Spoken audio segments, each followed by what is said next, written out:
This Notebook LM video explores the concept of heresy. A heretic was someone who consciously chose to believe differently. Rulers and institutions used heresy as a weapon to unify society, eliminate rivals, and confiscate wealth. Heresy is less about truth or error and more about power. A timeless struggle between conformity and freedom of thought. Heresy. You know, it's one of those words that just sounds ancient, right? Kind of medieval. You immediately picture, I don't know, hooded inquisitors and public trials. But the idea behind it, the actual human dynamic it describes, that is anything but a relic of the past.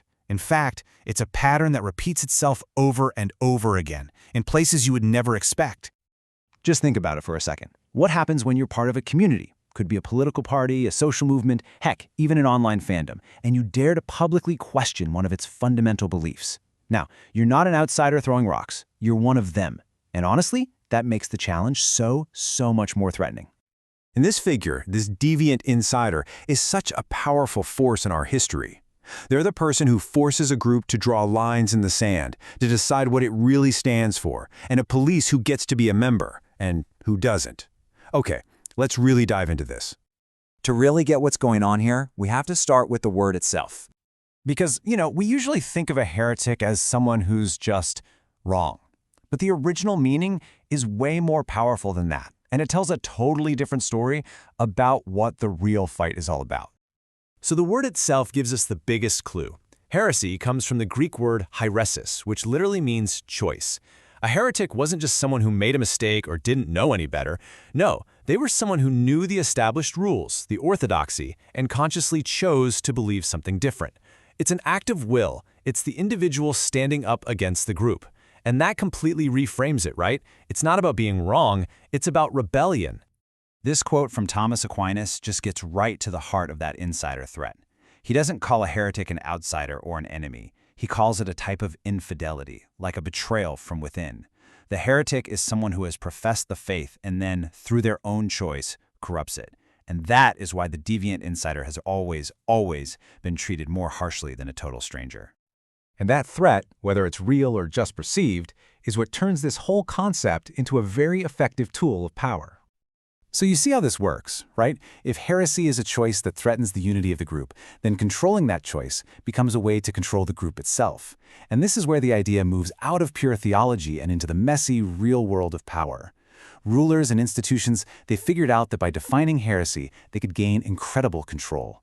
They could get rid of political rivals, unify society against the common enemy, and even get rich by confiscating the property of the accused. The charge of heresy became one of the most powerful political weapons ever created. Just look at how this evolved. The early medieval Inquisition, that was mostly controlled by the Pope, and it was focused on doctrinal purity, stamping out other religious movements. But by the time we get to the Spanish Inquisition, something huge had changed. It was now controlled by the state, the Spanish monarchy. Its main job wasn't just religious purity anymore, it was a tool for social and political control, to make sure everyone was loyal. It basically became a government agency for enforcing uniformity. And when an institution uses that kind of power for centuries, the effects don't just vanish.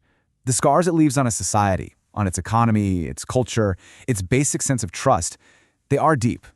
And the wild part is, we can actually see the data today. This is actually incredible. A 2021 study looked at the data from the Spanish Inquisition and found that even today, hundreds of years later, the places that had more intense persecution have lower average incomes, lower levels of social trust, and even lower levels of education. The whole system of encouraging people to denounce their neighbors, it literally broke the bonds of community trust, and we can still measure that echo in the 21st century. But here's the twist. The line between heresy and orthodoxy, it's not fixed. It moves. And who's on which side of that line really just depends on who gets to write the history books. I think this is one of the most fascinating paradoxes in all of history. The ideas that will get you condemned in one era can get you celebrated in the next. Orthodoxy is really just the set of beliefs held by the group that happens to be in power at the moment. When that power shifts, well, so does the definition of truth. And there is no better example of this than Joan of Arc. In 1431, she was tried and executed by the church as a heretic. And what was her crime? Claiming to hear visions from God and wearing men's clothing. A direct challenge to both religious and social authority. But then, you fast forward almost 500 years to 1920, and the exact same institution declares her a saint. The heretic literally became a holy figure. And this is not a one-off thing.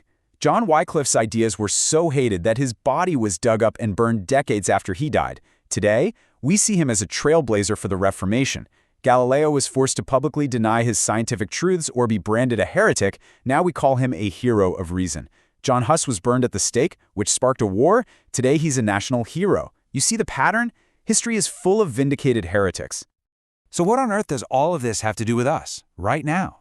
Well, this whole pattern of defining an orthodoxy, identifying the deviant insider, and then punishing them, it's not just religious history. The stage and the costumes might have changed, but the play is exactly the same. Of course not even close. The old theological framework might be gone from most of our public spaces, but the social psychology behind it, that is hardwired into us. We're group animals, and groups need boundaries to survive. The mechanism is identical. A group establishes a core set of beliefs. That's its orthodoxy. A member from within, our deviant insider, challenges one of those core beliefs. The group then rallies to either kick that person out or publicly shame them to reinforce its own boundaries and signal loyalty to everyone else. Sound familiar? We see this dynamic everywhere. In politics, different movements often demand absolute ideological purity, right? And any deviation is treated like a betrayal, which leads to these bitter splits. The deviant insider isn't just someone you disagree with, they are excommunicated. Online, social media becomes the arena for modern-day heresy hunts, where digital mobs pile on anyone expressing a dissenting view. Then there's how we label groups that challenge our own worldview. By calling a new movement a dangerous cult, we're essentially accusing them of a social heresy. And this works from the other side too. Movements like QAnon get their power precisely because they present themselves as holding a heretical truth that challenges the orthodoxy of mainstream institutions. The pattern is so deep, so ingrained, that this whole dynamic of labeling the deviant insider has become a central part of how we talk to each other today. So that's the final question this leaves us with, isn't it? If heresy is the act of choosing to go against the grain, and orthodoxy is just the consensus of whoever's in power, then it forces us to look around and ask, who is being labeled a heretic today? What ideas have become so sacred that just questioning them gets you cast out of the group? And maybe the biggest question of all, 100 years from now, which of today's heretics will be tomorrow's saints?